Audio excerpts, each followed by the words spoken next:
Anda sedang mendengarkan suara profetis dari para nabi, hambanya John Patrice Vanggidai, Penatua Jemaat Future Life Community Kupang. Dengarkanlah dan lakukanlah perintah Tuhan melalui para nabi, maka engkau akan berhasil. Selamat mendengarkan. Nah, saudaraku yang kasih, hari ini saya dan kita semua akan belajar bersama-sama dalam sebuah tema yang akan dibahas pagi hari ini. Sama-sama bisa kita lihat di depan. Kasih tahu di kiri kanan. Nah, ini dia. Bapak Ibu Saudara yang kasih, kunci untuk alami terobosan dalam setiap keadaan. Umat Tuhan, persoalan hidup kita ini atau apa yang kita alami dalam hidup ini, jangan risau apalagi lari dari keadaan ini. Umat Tuhan, next slide please, come on. Nah, ini dia. Kita tidak bisa lari dari kenyataan hidup. Bilang kiri kanan, hadapilah. Nah, umat Tuhan, Alkitab mengajarkan kepada kita bahwa Tuhan setia untuk mendampingi kita, dan kesetiaan Tuhan dalam mendampingi kita, Dia memberikan kepada kita kiat-kiat yang sudah disebutkan tadi, the keys, kunci untuk membuka setiap aspek persoalan kehidupan kita. Dalam Yesaya 41 ayat 15 dan 16 dikatakan di sana, sesungguhnya aku membuat engkau menjadi papan pengirik yang tajam dan baru, dengan gigi dua jajar. Engkau akan mengirik gunung-gunung dan menghancurkannya, dan bukit-bukit batu pun akan kau buat seperti sekam. 16. Engkau akan menampi mereka, lalu angin akan menerbangkan mereka, dan badai akan menyerahkan mereka. Tetapi engkau ini, baca bersama saya suara yang nyaring, akan bersorak-sorak di dalam Tuhan dan bermegah dalam Yang Maha Kudus Allah Indonesia, Allah Israel. Ini tidak lain dan tidak bukan adalah berdoa di dalam roh. Berdoa di dalam roh, dan lihatlah Tuhan mengatasi tantangan kita sedikit demi sedikit. Gunung-gunung mengacu pada masalah-masalah besar. Misalnya saudara yang kasih, penyakit, depresi, utang piutang, konflik sana sini, atau tantangan lainnya dalam hidup kita.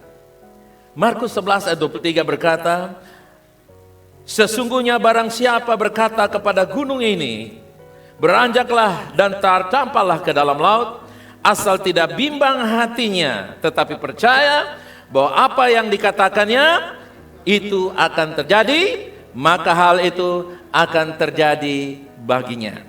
Dalam Markus 11 barusan kita baca ayat 23, Yesus sendiri berkata, siapa yang percaya dan berbicara kepada gunung, gunung-gunung itu akan disingkirkan ke dalam laut, dan itu akan terjadi sesuai dengan perkataan kita. Dia akan beranjak.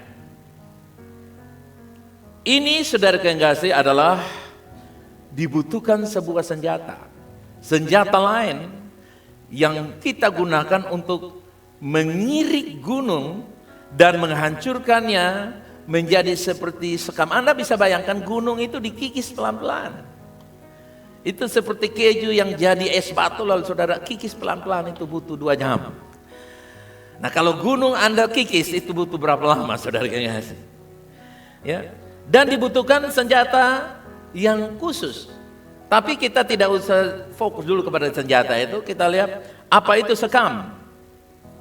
Kita lihat foto yang ada di sana.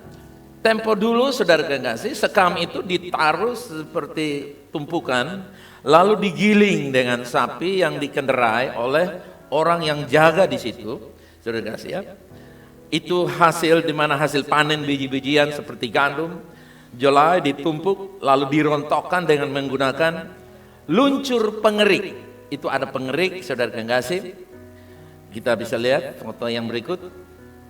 Ya. Ada papan di situ saudara yang kasih. Next lagi kita lihat di sana. Nah ini dia papan pengirik, saudara kekasih. Bilang kiri kanan, kamu jadi papan pengirik. Nah, kan Tuhan bilang tadi kan, untuk apa? Mengirik, mengkikis, membuat gunung-gunung persoalanmu jadi lembut, lalu dicampur dengan kopi, saudara. Minum itu persoalan dia hilang, saudara kekasih. Nah, kita lihat di situ bahwa sapi sedang giling gandum itu atau biji-bijian lainnya yang ditumpukan, disebarkan di sekelilingnya. Lalu kereta luncur itu mulai melaju di atasnya. Nah, itu dia, saudara. Papan pengiriknya model kayak begitu, saudara kasih ya. Ada batu di situ dan batu itu sudah kecil tapi menghancurkan gunung itu, saudara kasih. Jadi tampaknya seperti pekerjaan yang membosankan bagi orang yang berada di kereta luncur untuk berputar-putar di tumpukan gandum. Saya percaya bahwa kita ini sudah asam garam menghadapi persoalan hidup ini. Rasanya kok begitu saja. Memang harus begitu. Haleluya.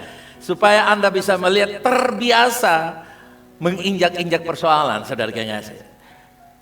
Ya, Tuhan tidak kaget dengan persoalan kita. Mari kita belajar dari Tuhan yang tidak kaget dengan persoalan kita. Di dalam Yesaya 41, 15, 16 di situ dikatakan terjemahan yang lain, lihat, aku telah membuat bagimu sebuah kereta luncur baru yang tajam dengan dua sisi atau mulut ganda. Engkau akan mengirik gunung-gunung dan menghancurkannya dan akan membuat bukit-bukit seperti the double mouth, mulut ganda. Yang satu bahasa Indonesia, yang satu bahasa roh. Haleluya. Tetapi engkau akan menampi mereka, ayat 16, dan angin akan mengembangkannya dan badai akan menceberaikan mereka, tetapi engkau akan bersuka cita di dalam Tuhan. Kereta luncur yang mengirik gandum dengan dirinya sendiri, yang berjalan di sekitar ruang kerjanya, itu ibarat berdoa dalam bahasa roh. Saudara yang kasih, ini hal yang sangat vital dalam kehidupan kita. Berdoa dalam bahasa roh. Dua sisi dalam bahasa Ibrani sudah di peh. Coba katakan peh, bukan peh. Peh, saudara ingat, peh. Nah, dua sisi yang berarti peh itu artinya mulut. Dua mulut.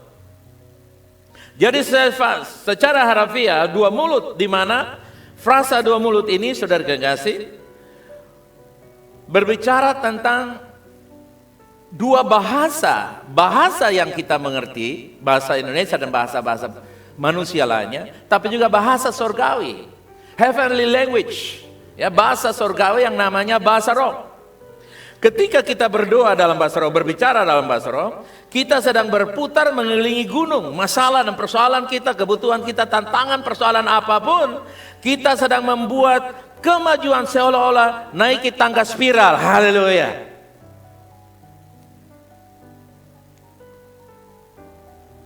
Sehingga persoalan itu tambah hari tambah jauh di kaki kita. Walaupun kelihatan berputar tapi meyakinkan. Naik, saudara. Walaupun terputar tapi naik, saudara kekasih. Bukan putar tempat. Spilling to going up. Berputar untuk naik. Itulah persoalan hidup saya dan saudara. Bukan berputar untuk hancur. Berputar untuk naik. Haleluya. Supaya persoalan itu ada di bawah. Karena semakin di bawah persoalan itu, Anda semakin tentram. Haleluya. Bagaimana kita mempraktekkan ini dalam kehidupan kita sehari-hari? Kita beritahukan kepada Tuhan tentang masalah yang kita hadapi hari ini. Saudara jangan cuek dengan Tuhan, tapi curhat dengan Tuhan, kasih tahu. Para dokter mereka menemukan laporan yang buruk, saudara kekasih, tentang kesehatan kita, tentang masalah-masalah yang berkaitan dengan kesehatan kita. Mungkin ekonomi menemukan bahwa akan ada krisis dan persoalan dan lain-lain sebagainya. Ada yang dirancang oleh elit-elit global, tapi juga memang terjadi karena kesalahan-kesalahan manusia itu sendiri. Seringkali ketika kita berdoa menghadapi persoalan-persoalan ini, berdoa dalam roh, kita sedang melihat gunung itu disingkirkan seperti Markus tadi ayat 11, pasal 11. Seringkali gunung itu ditangani dalam jangka waktu tertentu, saudara. Yang penting persoalan itu bisa diselesaikan. Semakin lama semakin enjoy the power. Haleluya.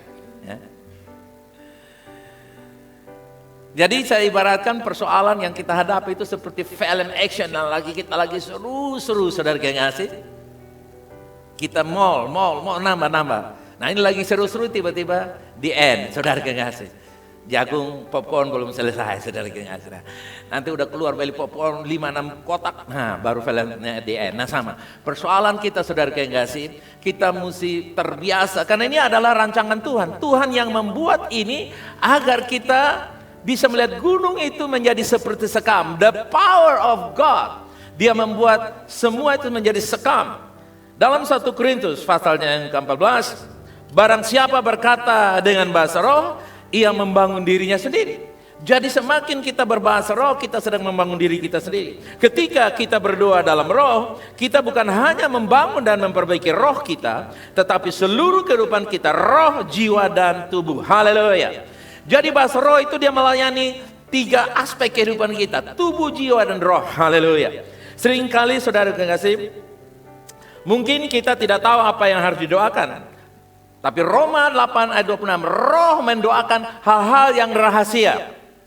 Itulah sebabnya waktu kita berdoa, setan tidak tahu apa yang kita doakan. Kita juga tidak tahu dengan akal sehat. Tapi roh kita dengan roh Tuhan sedang mempersiapkan jalan yang terbuka. Gunung itu sedang dilelehkan, haleluya.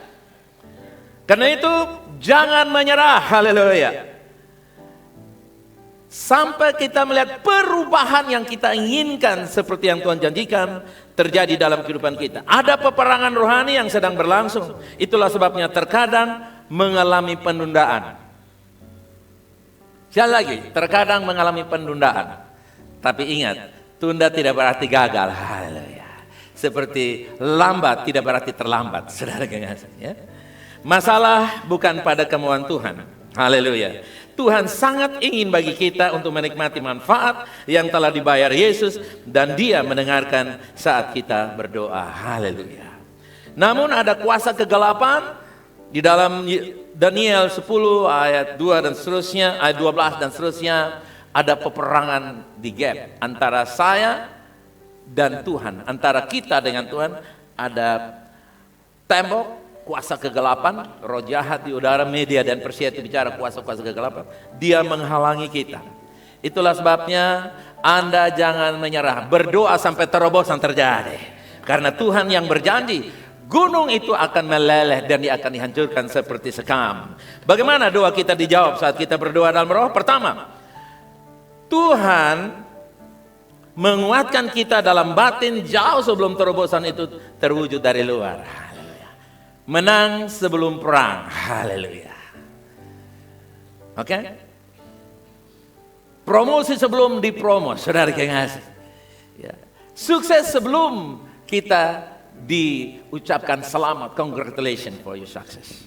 Jadi itu yang Tuhan inginkan. Yang kedua, Tuhan menyentuh alam jiwa kita yang merupakan tempat pikiran dan perasaan kita berada. Waktu kita berdoa dalam bahasa roh, bukan saja kita mendahului kesuksesan yang nanti dunia akan tahu, tapi dalam hati Anda sudah punya keyakinan. Aku sukses, aku berhasil, aku didengar oleh Tuhan, aku dapat ini, aku yakin. Tapi yang kedua, batin dan jiwa, perasaan di mana ada damai, ada ketentraman. Tiba-tiba kita melihat ada wahyu baru, ada ide baru, ada terobosan baru dalam pekerjaan kita, dalam karir kita. Ide-ide kita berikan kepada bos kita, kepada orang sekitar kita. Lalu kita lihat terjadilah gunung-gunung penghalang disingkirkan dan tahu-tahu income kita naik. Haleluya, kesembuhan terjadi dan ada promo-promo tertentu. Kita juga akan mengalami efek di mana saudara kekasih, ada ketenangan di dalam batin kita saat kita berada di tempat istirahat kita. Nah umat Tuhan,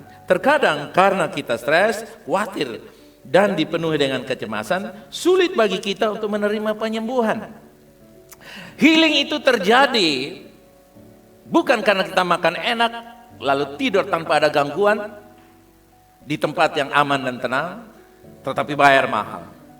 Healing atau proses ketenteraman pemulihan itu terjadi, saudara kekasih, Tuhan berikan dengan cara yang murah meriah ketika Anda berbahasa roh. Haleluya. Healing dengan berbahasa roh. Haleluya. Jadi kalau mau healing, jawabnya. Mau healing? Jawabnya. Mau healing? Bahasa roh. Doa dalam roh berada dalam anugerah. Anugerah adalah apa yang tidak bisa dikasih dengan uang, anugerah menyediakannya. Lalu dengan iman kita mengambil. Jadi doa dalam roh berada dalam alam kasih karunia.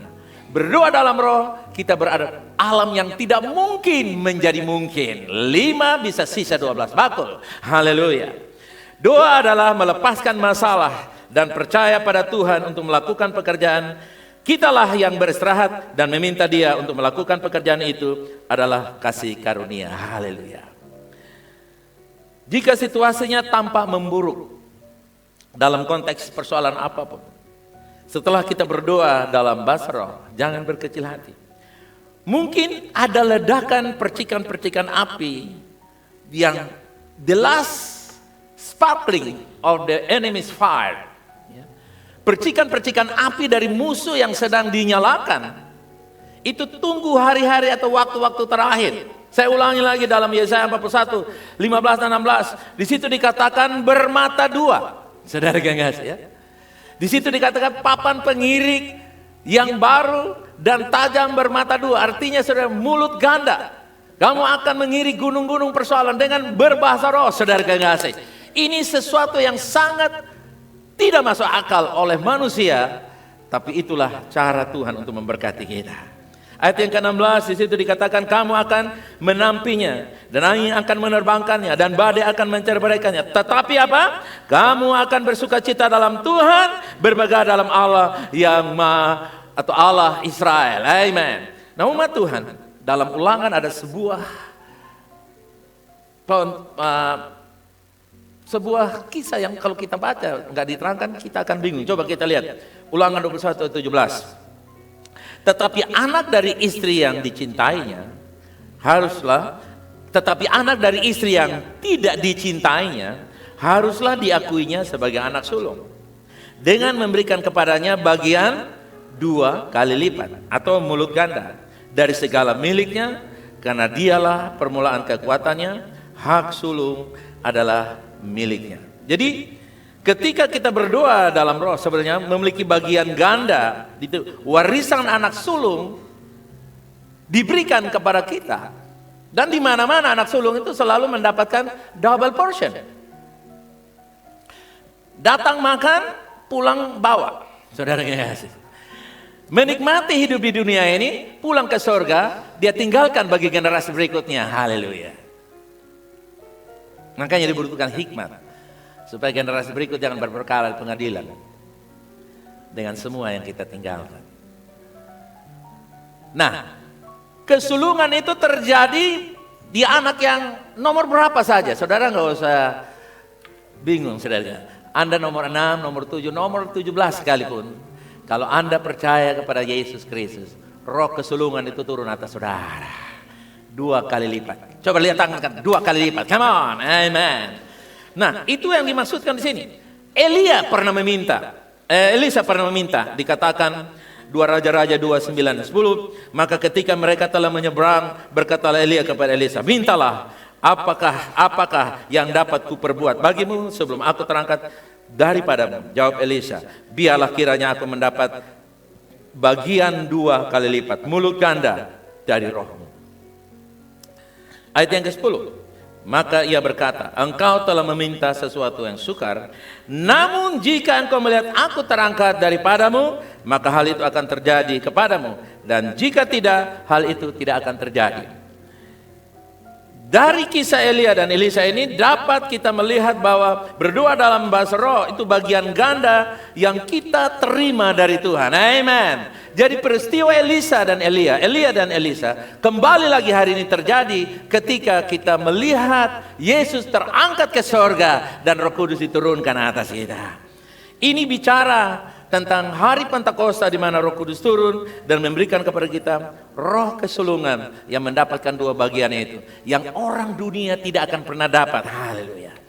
Ada istilah dalam Ibrani itu distomos. Distomos itu dari kata Yunani distomos. Dapat 2 kata ini. Di itu artinya 2. Stomos yang berarti mulut. Stomos adalah asal kata bahasa Inggris stomata. Nanti Anda yang bergerak di bidang pertanian akan mengerti ini. Jadi pentingnya stomata pada tumbuhan merupakan gambaran tentang pentingnya berdoa dalam bahasa roh dalam kehidupan kita. Ya. Stomata adalah struktur sel di bagian bawah daun tumbuhan yang memungkinkan terjadinya pertukaran karbon dioksida dan air di atmosfer. Ya. Dulu teman-teman belajar, saya juga waktu dulu musim COVID saya pelajari, sehingga saya buka pelan-pelan itu terong-terong, saya kasih, karena ada mata yang tak kelihatan, stomata saudara, itu ketika dia dapat gizi dia cepat tumbuh besar, saudara kasih. Dan itu orang lain tidak ngerti kalau dia tidak diberikan pengertian. Tetapi ada penelitian, mereka menemukan bahwa pohon di bawah alam liar tidak tumbuh sebesar ketika dia dibawa ke kota. Waktu orang bertamasa di kampung, di hutan, orang senang melihat pohon itu. Wow, ini kalau tanam di samping rumahku, wah asik deh. Waktu dia bawa di kota, taruh di samping rumahnya, saudara kasih, dikasih tanah yang baik, dikasih air yang baik, dikasih pupuk yang baik, pohon itu tidak bertumbuh. Kenapa? Karena the spirit of jungle, the atmosphere of jungle missing out from its growing. Kenapa dia tidak bertumbuh di kota? Karena semangat atau atmosfer kampung, hutan itu tidak ada di situ. Yang ada itu tiang-tiang antena yang mempengaruhi, saudara, sehingga dia kerdil. Setelah mempelajarinya, para ahli menyimpulkan bahwa kondisi yang hilang adalah suara hutan yang tidak dapat ditemukan di lingkungan yang terkendali dengan keadaan. Suara-suara ini berperan dalam membuka stomata tanaman yang diperlukan untuk tumbuhan yang sehat. Mereka tidak bertumbuh karena di kota hiruk pikuk suara musik dan segala macam. Belum pagi-pagi kalau siapkan anak berteriak, terlambat seragam, kos kaki. Nah, saudara, ayah dari luar bel-bel auto lagi, saudara kasih. Belum istri buru-buru lagi, lupa HP lagi, kembali lagi. Oh, saudara, kiamat lah, saudara. Jadi tidak bertumbuh, saudara kasih. Stomatanya tidak terbuka, saudara kasih. Tapi kita bawa kembali ke kampung, saudara kasih. Besok datang lihat, malah dia bilang, good morning sir. Dia selamat pagi dengan kita lagi. Karena kamu baik, kamu bawa kembali kepada saya habitatnya.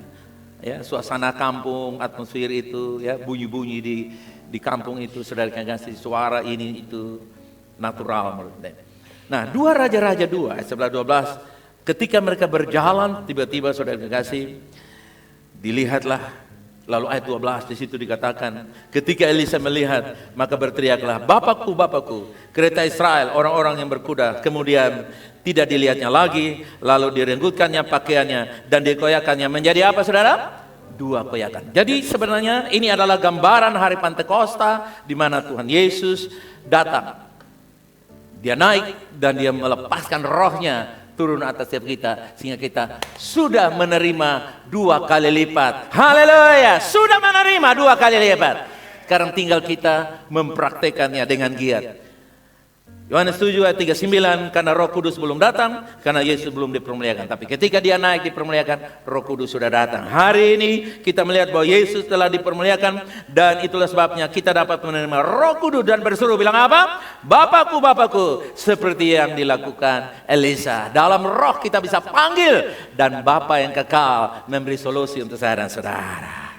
Nah, umat Tuhan, pada waktu Yesus tergantung di kayu salib, dia berteriak, Ya Allahku, mengapa engkau meninggalkan aku?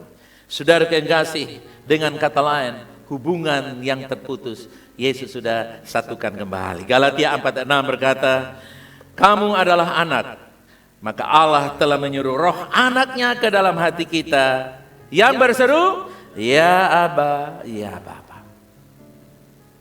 Jadi spirit yang sama yang pernah turun di Elisa, saudara, walaupun Anda tidak berjubah Elisa, Anda tidak digelari nabi, tapi dalam dirimu ada roh yang pernah diterima oleh nabi itu, dan bersifat permanen. Haleluya.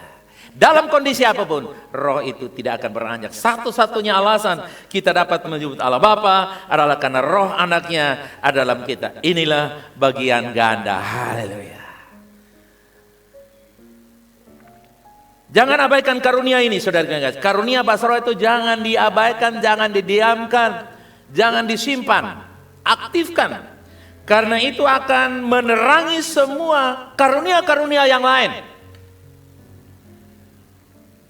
Ya.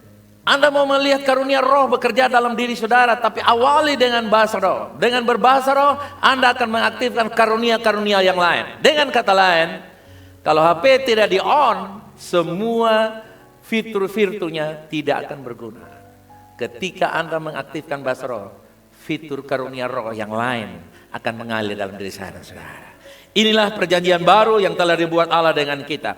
Rohnya ada pada kita dan firman-Nya tidak akan meninggalkan mulut kita. Apa yang merupakan hukum Taurat di bawah perjanjian lama telah digantikan dengan roh dalam perjanjian baru. Haleluya. Pentakosta pertama itu, saudara yang kasih, waktu 10 hukum itu diterima oleh Musa, 3.000 orang meninggal. Di dalam Kisah Rasul, ketika Roh Kudus turun, 3.000 orang diselamatkan. Jadi apa yang dirugikan oleh hukum Taurat, kasih karunia memulihkannya. Itulah yang dimaksudkan ketika kita membaca Alkitab dan menafsirkan. Misalnya kita baca Yosua 1 ayat 8. Kitab Taurat ini janganlah meninggalkan mulutmu, tetapi renungkanlah itu siang dan malam, supaya engkau dapat berhati-hati untuk melakukannya dengan semua yang tertulis di dalamnya. Sebab dengan demikian perjalananmu akan berhasil dan engkau akan berhasil dan akan beruntung. Salah ketik di situ. Renungkanlah, di situ dikatakan bahasa Ibrani itu hagah, bergumam. Ya, hagah, bergumam. Bergumam itu saudara kekasih, seperti saudara, ya, mungkin orang lihat dia hanya boto-boto, orang gumam bilang, tapi dia sedang bergumam. Oh Yesus tolong, oh Yesus lepaskan aku. Itu bergumam, hagah. Jadi ayat ini mirip sekali dengan Yesaya 59:21 yang kita baca itu saudara. Ada pun aku firman Tuhan Allah, perjanjianku dengan mereka, rohku yang ada padamu dan firmanku yang telah kutaruh dalam mulut tidak akan meninggalkan mulutmu, tidak akan juga dari mulut anak cucumu, dan tidak juga dari mulut anak. Firman Tuhan dari sekarang sampai kapan? Selama-lamanya. Jadi saudara lihat, ini yang dimaksudkan tadi kembali. Kita mendapatkan atmosfer surgawi sehingga tanaman hutan tadi bisa bertumbuh dengan bebas, berekspresi dengan bebas. Demikian pula alam roh kita bisa bagaimana. Jadi sebagai umat di bawah perjanjian baru, kita dapat mengambil Yosua 1 ayat 8 ini sebagai perkataan roh, tidak akan meninggalkan mulutmu. Maka engkau akan membuat perjalanan akan berhasil dan engkau akan beruntung. Ketika kita berbahasa roh, perkataan-perkataan yang diberikan oleh roh. Jadi penafsiran Yosua 1 ayat 8 itu bukan saja memperkatakan firman-firman yang tertulis dalam bahasa Indonesia, tapi kita memperkatakan juga dalam bahasa roh. Haleluya.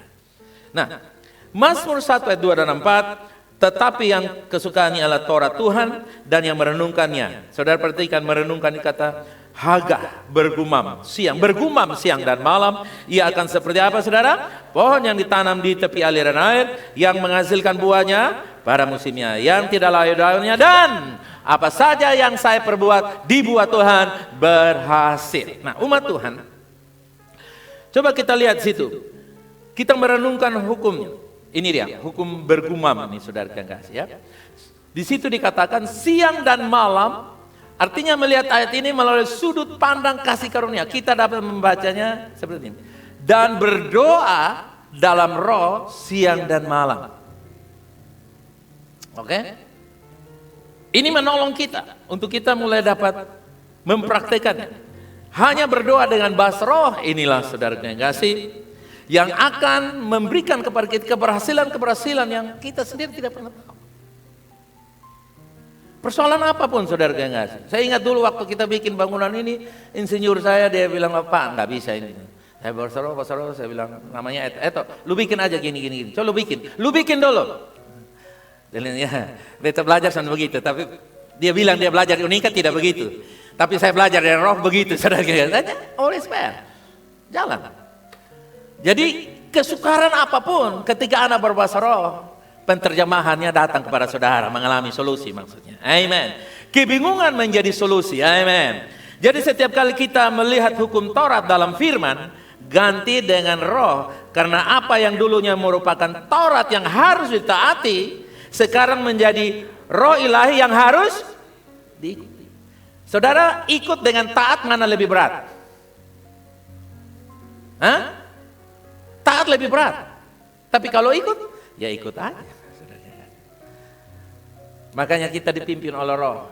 Taurat itu menuntut kita untuk taat, tapi roh membawa kita ke dalam ketaatan.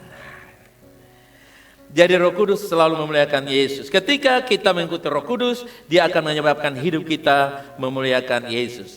Ya, nah saudara yang kasih, kita kembali di sini. Waktu kita berbicara dan menerima Roh Kudus bergerak dan menguasai kita, itu seperti ibarat roh jahat waktu merasuk orang. Anda bisa melihat ketika roh jahat merasuk seseorang, dia melakukan hal-hal yang tidak dapat diterima oleh akal. Misalnya dia merobek semua pakaian, itu tidak diterima oleh akal, bukan? Tapi itu yang terjadi kalau dia dirasuk oleh roh jahat. Nah sekarang kalau kita dirasuk dalam konteks dipenuhi dengan roh kebenaran, maka yang tidak mungkin dilakukan oleh kepahitan manusia dapat dilakukan karena pengampunan akan mengalir dengan mudah. Hidup yang kikir, hidup yang tertutup akan menjadi terbuka dan dengan tangan yang terbuka. Kenapa? Karena roh yang memampukan kita. Kalau roh jahat memampukan orang melakukan hal yang memalukan, roh kebenaran memampukan kita untuk melakukan hal yang memuliakan Tuhan. Nah, umat Tuhan, ini yang sangat penting untuk kita pahami. Kenapa? Karena ketika kita berdoa di dalam bahasa roh, bergumam. Waktu kita bergumam ini, saudara kasih, kita sedang, saya pakai kata, merekayasa. Merekayasa itu, saudara kasih, adalah dia coba memberi solusi yang tidak semestinya. Harusnya ini jual di toko dan beli, tapi tengah malam. Satu hari saya punya kesulitan yang luar biasa, karena waktu saya menjahit jas nikah seseorang yang akan dipakai besok pagi, waktu saya tengah malam jam 2 hendak memasang furing dalamnya, saudara kasih, ternyata kainnya tidak cukup. Nah saya mesti rekayasa, karena tidak jual di toko, itu tengah malam. Ketika saya berbahasa roh, Roh Kudus bilang, ambil aja jasmu di jas nikahmu itu. Saya ambil jas nikah saya, dia buka aja furing di dalam, kamu pakai tahan di situ. Nah, saya tidak kasih tahu itu siapa penjasa Pak itu bahwa furing saya sudah ke sana. Tapi saya lihat dia pakai di foto itu sangat bahagia, saudara. Nah, apa yang terjadi kalau saya bilang maaf ya? Waduh, lu pinjam aja sewa pagi-pagi di mana jas karena saya tadi malam toko tutup, mau gimana? Tapi saudara, saya dapat rekayasa yang tidak diberikan oleh akal sehat. Saya pasang di situ. Nanti bertahun-tahun sekali saya lupa pasang kembali. Dan akhirnya jasa saya nikah itu dipakai lap pakaian kotor di meja kotor. Baru saya ingat, wah jasa saya lupa pasang kembali tangannya. Tapi sudah hilang semua. Tapi di situ saya lihat solusi waktu itu saya dapat. Jadi rekayasa yang Tuhan berikan. Mungkin uangmu tidak bisa, kesehatanmu tidak bisa, hukum tidak bisa menyelesaikan, pengadilan tidak bisa menyelesaikan. Tapi rekayasa spirit datang pada saudara. Katakan, saya butuh rekayasa roh, come on. Kalau Roh Kudus berekayasa dalam hidup saudara, dijamin M-nya victory, haleluya.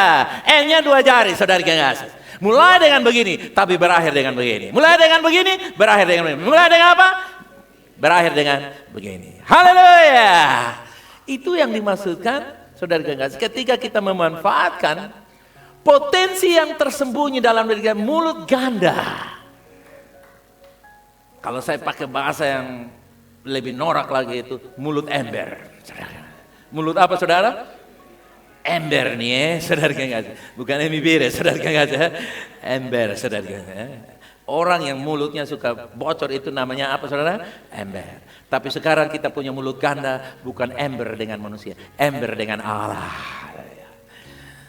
Amen. Nah, umat Tuhan, ketika kita melakukan itu saudara kasih, maka apa yang akan terjadi?